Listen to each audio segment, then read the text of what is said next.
There's a new emerging industry, a new potential industry that's generally referred to as biomass. And the easiest way to think about it is that our whole world is run on petrochemicals, on fossil fuels that we get from the ground. We stick a big straw in the ground, we suck it out, it's cheap, easy, and that's what we've been running on.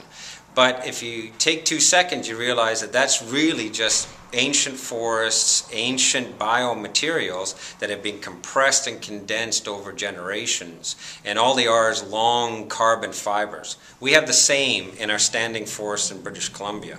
The difference is you have to digest it in some way. So the new biomass industry can actually replace what we all want to replace, which is our dependence on fossil fuels, with a dependence on the standing forest. And the benefit for that is British Columbia gets a whole new industry, gets a whole new set of jobs, gets more community stability in rural BC, and because we're taking it from our standing forest, we're not adding more carbon into the air. We're just recycling the carbon in the normal carbon cycle. So it's a climate change solution of a huge magnitude as well.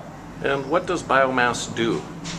Well, what happens right now, we predominantly take out of our public forests the solid wood component. We look at saw logs and pulp logs, we make 2x4s and so on, and that has a green component to it because it locks carbon up over a period of time.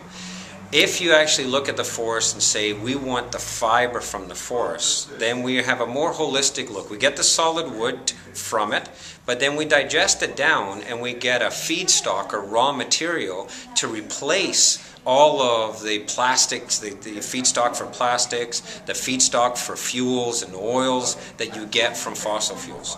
You also get all kinds of material that allow us to get into this, nano industry that's out there, because all they're interested in is long chain carbon fiber. We can get that from our forest. So a biomass industry in British Columbia, especially positioning British Columbia as the world leader in biomass by shifting our subsidies away from the old oil and gas industry, driving change, working with our solid wood industry to evolve it, is one of the biggest potentials in British Columbia to reignite our natural resource economy. And I would argue too, not only is it a climate change initiative from the perspective of reducing greenhouse gas emissions and getting our dependency, stopping the dependency on fossil fuels, it also allows us to manage our public resource, our public forest better, because we'll manage them more holistically. We'll manage them more as an ecosystem with all of the species taken into account, all the tree species, all of the plant species, because all of it can become material for this new biomass industry.